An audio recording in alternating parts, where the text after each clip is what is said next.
Yes and glory YouTube channel के online platform पे एक बार फिर से आपका हार्दिक स्वागत है। जनसंख्या शिक्षा एवं पर्यावरण शिक्षा के अंतर्गत आज हम जिस टॉपिक पे चर्चा करेंगे वह है जनसंख्या शिक्षा के उद्देश्य, कि जनसंख्या शिक्षा के उद्देश्य निर्धारित किए जा सकते हैं या निर्धारित नहीं किए जा सकते हैं। क्या जनसंख्या शिक्षा का कोई ऐसा उद्देश्य निर्धारित या कुछ ऐसे उद्देश्य निर्धारित किए जा सकते हैं कि जो हर जगह, हर देश में, हर समय यानी हर काल में लागू हो सके। तो जनसंख्या शिक्षा के उद्देश्य की चर्चा की शुरुआत हम करेंगे कि जनसंख्या शिक्षा का जो उद्देश्य होता है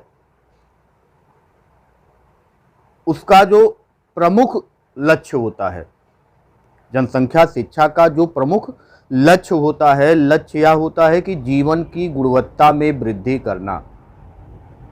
जब जनसंख्या शिक्षा की हम बात करते हैं तो उसका एक प्रमुख लक्ष्य होता है कि जीवन की गुणवत्ता में वृद्धि की जाए या हो।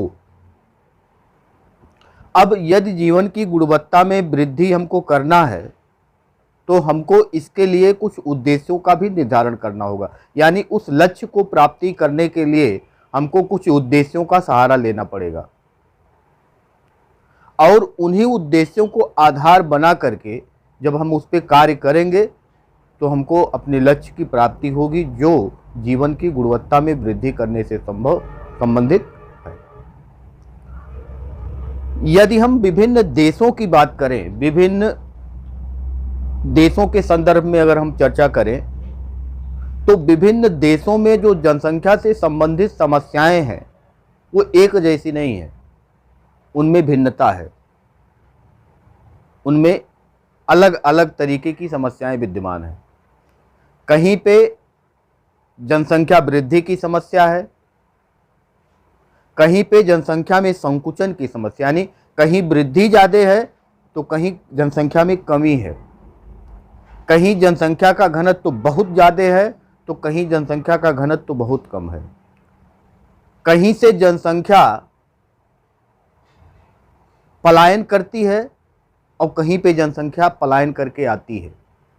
इसका मतलब ये हुआ कि हर स्थान का समय के हिसाब से अपनी अपनी जनसंख्या से संबंधित समस्याएं होती हैं और उन्हीं समस्याओं को आधार बना करके हम जनसंख्या शिक्षा के उद्देश्यों का निर्धारण कर सकते हैं।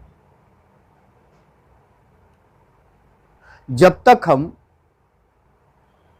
चाहे वह शिक्षा हो, चाहे वो कोई कार्यक्रम हो, चाहे कोई ऑपरेशन हो, कोई भी जो हम कार्य करते हैं सबसे पहले हम उद्देश्यों का ही निर्धारण करते हैं कि हमको प्राप्त क्या करना है, हमको किस स्तर तक जा करके कार्य करना है, कितनी स्पीड में हम कार्य करेंगे, कितना हम ऊर्जा के साथ काम करेंगे तो हमारे काम की जो भी दशा और दिशा है वो हमको प्राप्त हो पाएगी। और वही सेम चीज़ आपके जनसंख्या शिक्षा में भी है। तो जब विभिन्न स्थानों के बारे में हम चर्चा करेंगे तो हर स्थान का अपना अपना विशेष महत्व होता है, हर स्थान का अपना अपना समस्या होता है और उन्हीं समस्याओं के आधार पे ही यदि जनसंख्या से संबंधित समस्या है, चाहे जनसंख्या वृद्धि की हो, चाहे जनसंख्या में कमी की हो, चाहे जनसंख्या घनत्व में वृद्धि की हो, चाहे जनसंख्या घनत्व में कमी की हो, चाहे पलायन की स्थिति हो या पलायन करके जहाँ कहीं से लोग एक जगह इकट्ठा होते हैं वहाँ की स्थिति हो, हर जगह की समस्याएं अपनी अपनी अलग अलग तरीके की समस्याएं हैं और उस समस्याओं को आधार मान करके ही हम जनसंख्या शिक्षा के उद्देश्यों का हम निर्धारण कर सकते हैं।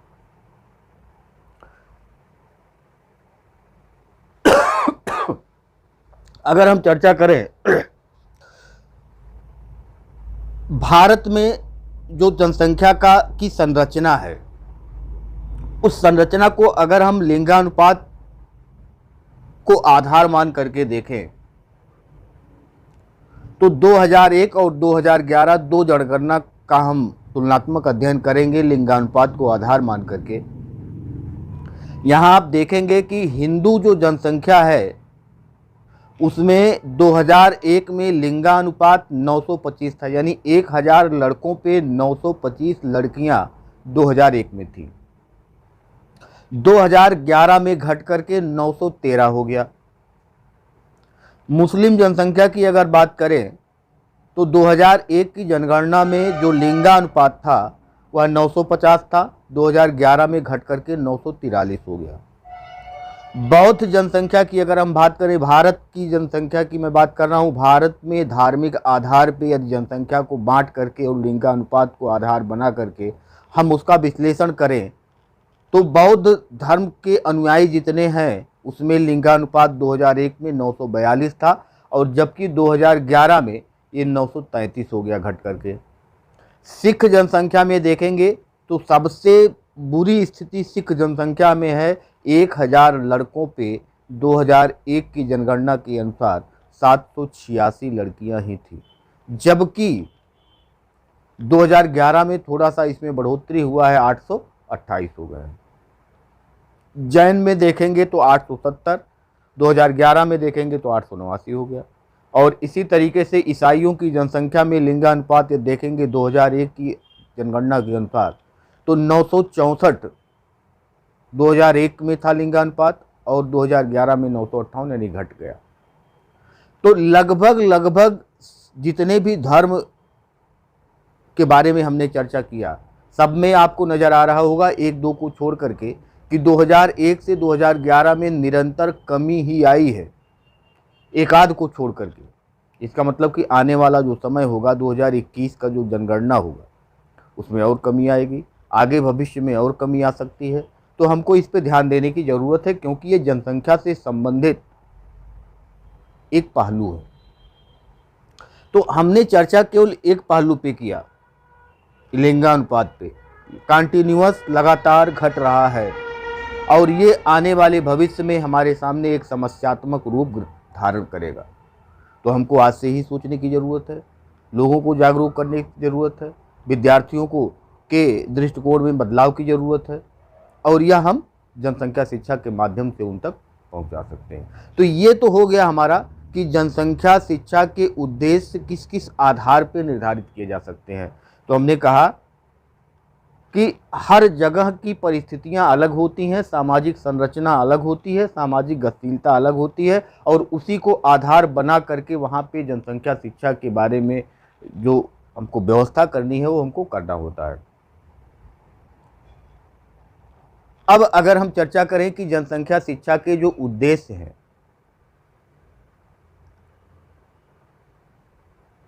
वो कौन कौन से निर्धारित किए जा सकते हैं, तो सबसे पहला जो होगा नंबर 1 पे वह ये होगा कि जनांकिकी के सिद्धांतों का बोध कराना। अब जनांकिकी के सिद्धांत हैं क्या, सबसे पहले हमको इससे परिचित होना होगा कि जनांकिकी के सिद्धांत क्या हैं। तो जब हम जनांकिकी की बात करते हैं तो जनसंख्या का जो संरचना, पूरा संरचना जो होता है उस संरचना में कि किस आयु वर्ग के कितने बच्चे होते हैं, यानी कि 0 से 15, 15 से 55 और फिर 55 से ऊपर, इस प्रकार की जो संरचना है वो कितने कितने % लोग यहाँ निवास करते हैं। इसके अलावा जब हम संकुचित अर्थ में जनांकिकी को लेते हैं तो इसमें जन्म दर, मृत्यु दर, प्रवास, विवाह, उसके अलावा सामाजिक गतिशीलता पे हम चर्चा करते हैं। जब हम संकुचित अर्थ लेते हैं तो जन्म दर, मृत्यु दर, प्रवास, विवाह और सामाजिक गतिशीलता, हम इस पे चर्चा करते हैं। लेकिन जब हम व्यापक अर्थ में जनांकिकी के बारे में चर्चा करेंगे तो वहाँ पे शिक्षा आ जाएगा, वहाँ पे स्वास्थ्य आ जाएगा, वहाँ पे शहरीकरण आ जाएगा, वहाँ पे सामाजिक आर्थिक विकास आ जाएगा। तो इन सबका अध्ययन हम किसके अंतर्गत, जनांकिकी के अंतर्गत ही करते हैं। तो सबसे पहले जनसंख्या शिक्षा के जो उद्देश्य हैं, पहला उद्देश्य जो है जनांकिकी के सिद्धांतों का बोध कराना, यानी जन्म दर, मृत्यु दर, विवाह, प्रवास, सामाजिक गतिशीलता, शिक्षा, स्वास्थ्य, शहरीकरण, सामाजिक आर्थिक जो गतिविधि होती है उसके बारे में जो कुछ टोटल अध्ययन होता है उसके बारे में हम लोगों को परिचित किस प्रकार से कराएंगे, इस पे हमको चर्चा करना है। यदि हम दूसरे उद्देश्य की बात करें तो जनसंख्या वृद्धि के कारणों का पता लगाना। जनसंख्या वृद्धि अगर हो रहा है किसी स्थान पे तो उसके कारण क्या हैं, कारणों के बारे में हमको पता लगाना, ये जनसंख्या शिक्षा का एक उद्देश्य है। जनसंख्या में वृद्धि केवल और केवल जन्म दर के बढ़ने से ही नहीं होता है।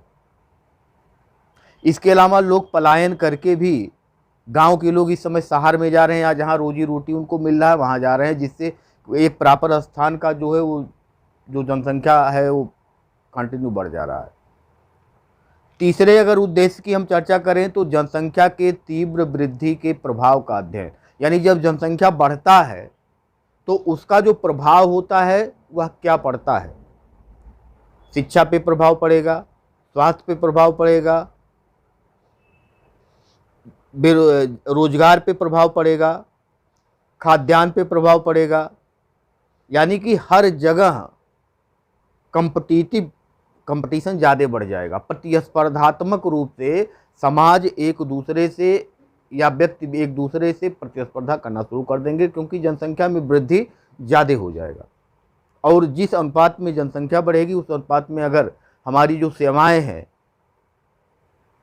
वो अगर नहीं बढ़ती हैं तो निश्चित रूप से प्रतिस्पर्धा का बढ़ना तय है। तो जनसंख्या के तीव्र वृद्धि के प्रभाव का अध्ययन हमको जनसंख्या शिक्षा के उद्देश्यों के अंतर्गत करना होता है। नंबर 4 अगर हम देखें तो नंबर 4 है पर्यावरण संतुलन का अर्थ एवं महत्व की समझ को विकसित करना। जनसंख्या शिक्षा का एक प्रमुख उद्देश्य यह भी है कि विद्यार्थियों में पर्यावरण संतुलन के बारे में उनको समझाना कि इस संसार में जितने भी प्राणी हैं सबका इस पर्यावरण को संतुलन बनाने में अपना अपना योगदान होता है।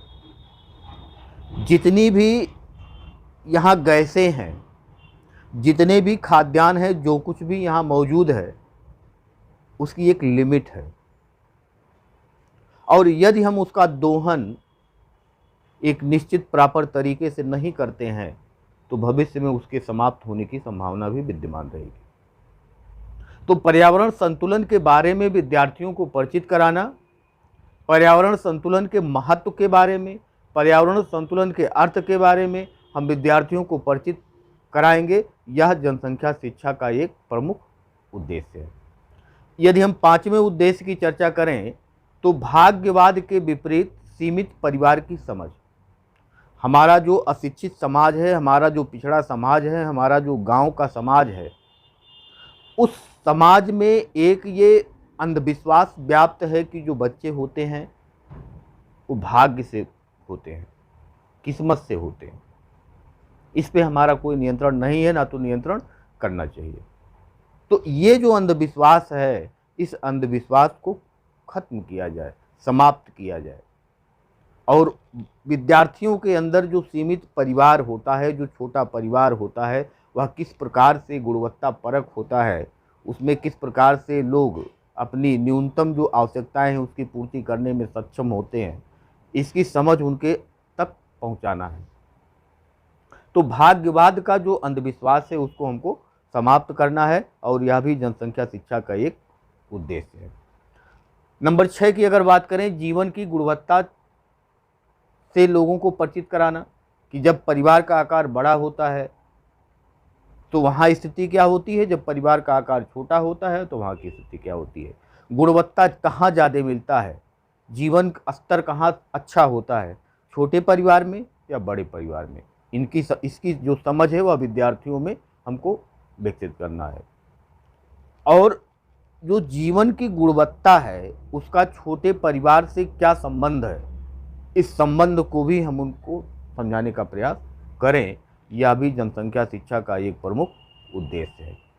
अगर हम बात करें तो जनसंख्या वृद्धि और पर्यावरण पर प्रभाव, यानी जब जनसंख्या ज़्यादा होता है तो उसका पर्यावरण पे क्या प्रभाव पड़ता है। जब जनसंख्या ज़्यादा होगा तो सबसे पहले खाद्यान्न का संकट आएगा, न्यूनतम जो हमारी आवश्यकताएं हैं उस पर संकट आएगा, शहरीकरण होगा तो खाद्यान्न की समस्या आएगी, रोजगार के अवसर में कमी होगी। ये तमाम जो समस्याएं हैं जनसंख्या वृद्धि के कारण संभव हैं। इसके अलावा जब जनसंख्या बढ़ती है तो उसका सीधा प्रभाव पर्यावरण पर पड़ता है, यानी पर्यावरण असंतुलित होता है। और जब पर्यावरण असंतुलित होगा तो नई नई बीमारियां, अभी आप देख रहे हैं कि कोविड जो है उसका प्रकोप पिछले 1 साल से कंटिन्यू बना हुआ है। ये क्यों है, कैसे है, ये तो शोध का विषय है। लेकिन कहीं ना कहीं जब पहले महामारी आया करती थी तो लोग कहा करते थे कि जब जनसंख्या बढ़ जाती है तो इस प्रकार का भगवान कुछ ना कुछ रोग दे देते हैं जिससे जनसंख्या में कुछ कमी हो जाए।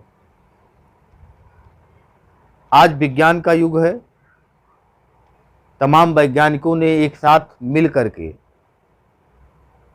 एक दूसरे के कंधों से कंधा मिला करके इसके वैक्सीन का निर्माण किया है और वैक्सीनेशन की प्रक्रिया जो है वो गतिमान है। उसके बावजूद आप देख रहे हैं कि जो कोविड का जो प्रसार है वो तेजी से बढ़ता हुआ चला जा रहा है।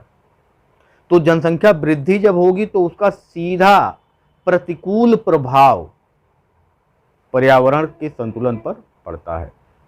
8वें उद्देश्य की अगर हम बात करें, जनसंख्या नीति के प्रति जागरूकता। देश, समय, स्थान, आवश्यकता के अनुसार हमारे उद्देश्य बदलते रहते हैं। अगर हमारे यहाँ का उद्देश्य जनसंख्या पे नियंत्रण करने का है तो कहीं कहीं किसी किसी देश का है कि जनसंख्या को बढ़ाना है। जनसंख्या को भी एक संसाधन, मानव संसाधन माना जाता है। जिसके पास जितनी जनसंख्या होगी वह उतना ही समृद्ध हो सकता है, लेकिन उस अपने जो संसाधन है, मानव संसाधन है, उसका वह उस रूप में उपयोग करना जानता हो। तो जनसंख्या की नीति जो भी होगी, चाहे हमको जनसंख्या बढ़ाना है या जनसंख्या घटाना है, वह सरकारें तय करती हैं कि हमारे यहाँ की जनसंख्या नीति क्या होगी, किन किन प्रावधानों का हमको पालन करना होगा। उसके प्रति लोगों को जागरूक करना यह जनसंख्या शिक्षा का एक परम उद्देश्य है। इसके अलावा अगर हम 9वें उद्देश्य की चर्चा करें तो जननांकी शब्दावलियों से परिचित कराना। हमने पहले ही आपको बताया कि जननांकिकी में जन्म दर, मृत्यु दर, जनसंख्या घनत्व, जनसंख्या घनत्व में वृद्धि या कमी, उसके अलावा विवाह, सामाजिक गतिशीलता, ये सारी चीज़ें आती हैं। इसके अलावा अगर हम व्यापक दृष्टिकोण में जाएंगे तो शिक्षा आ जाएगा, स्वास्थ्य आ जाएगा, सामाजिक आर्थिक विकास आ जाएगा, ये सारी चीज़ें उसमें शामिल हो जाती हैं। जो हमारे जनसंख्या की संरचना है वो उसमें शामिल हो जाता है। तो इन सारी शब्दावलियों से विद्यार्थियों को परिचित कराना यह भी जनसंख्या शिक्षा का एक उद्देश्य है। और लास्ट जो 10वां उद्देश्य है, नागरिकों को उत्तरदायित्वों का बोध कराना। सबसे पहली चीज कि नागरिकों के अंदर ऐसे दृष्टिकोण का विकास करना है कि अगर वो कोई काम करते हैं तो उसका प्रभाव केवल उनके ऊपर नहीं पड़ता है, बल्कि उसका जो प्रभाव होता है उनके परिवार के ऊपर, उनके समाज के ऊपर, उनके राज्य के ऊपर, उनके देश के ऊपर और पूरा अंतर्राष्ट्रीय रूप से उसका प्रभाव पड़ता है। तो कहीं ना कहीं जो ये संकुचित विचारधारा है, जितनी भी संकुचित विचारधारा ले करके यहाँ के जो नागरिक हैं अगर वो चलते हैं तो उससे उनका नुकसान और साथ साथ देश का भी नुकसान होता है। तो वो एक नागरिक, सुयोग्य नागरिक हैं तो उनके कौन कौन से उत्तरदायित्व हैं और उस उत्तरदायित्वों का वो निर्वहन किस रूप में कर सकते हैं। जैसे बंदूक ले करके सीमा पर जा करके लड़ना ही केवल राष्ट्र प्रेम नहीं है। हम जहाँ हैं वहीं देश की भलाई के लिए कार्य कर सकते हैं और जब हम ऐसा करते हैं तो हम एक राष्ट्रवादी होते हैं। राष्ट्रवादी होने के लिए हमको लाइसेंस की ज़रूरत नहीं है, ना तो किसी पार्टी से ज़रूरत है, ना तो किसी व्यक्ति की ज़रूरत है और ना तो बंदूक लेकर के सीमा पर जा कर के लड़ने की ज़रूरत है। राष्ट्रवादी वही कहलाएगा जो जहाँ पर है वहाँ के लिए ही वह अपने राष्ट्र को देखते हुए, अपनी सामाजिक आर्थिक परिस्थितियों को देखते हुए, अपनी परिस्थितियों को देखते हुए वहाँ पे कार्य अगर वह करता है। तो इस प्रकार से हमने आज चर्चा किया कि जनसंख्या शिक्षा के उद्देश्य क्या होने चाहिए। तो उसका जो प्रमुख लक्ष्य होता है वह जीवन की गुणवत्ता में वृद्धि करना होता है, और यही लक्ष्य की प्राप्ति करने के लिए हम बहुत सारे उद्देश्य निर्धारित करते हैं। लेकिन जो उद्देश्य होते हैं, कोई हम ऐसा फिक्स उद्देश्य निर्धारित नहीं कर सकते हैं जो पूरे विश्व में एक साथ लागू किया जा सके या पूरे भारत में एक साथ लागू किया जा सके। आप भारत में की ही बात करिए, कहीं पे जनसंख्या का घनत्व तो बहुत ज़्यादा है, कहीं पे जनसंख्या का घनत्व बहुत कम है। केरल में लिंगानुपात देखेंगे तो 1000 से ऊपर है, और वहीं आप हरियाणा में देखेंगे तो बहुत कम है। तो जो ये परिस्थितियां हैं, उन परिस्थितियों के अनुसार ही, अपनी आवश्यकता के अनुसार ही हमको जनसंख्या शिक्षा के जो उद्देश्य हैं वो निर्धारित करने हैं। इसके आगे का जो चैप्टर होगा वो जनांकिकी से ही संबंधित है कि जनांकिकी किसे कहते हैं, उसकी परिभाषा क्या है, उसका अर्थ क्या है, उसकी महत्व क्या है, उसकी विशेषता क्या है, उसकी आवश्यकता क्या है। हम चर्चा इसी पे करेंगे। आज के लिए इतना ही। धन्यवाद। नमस्कार।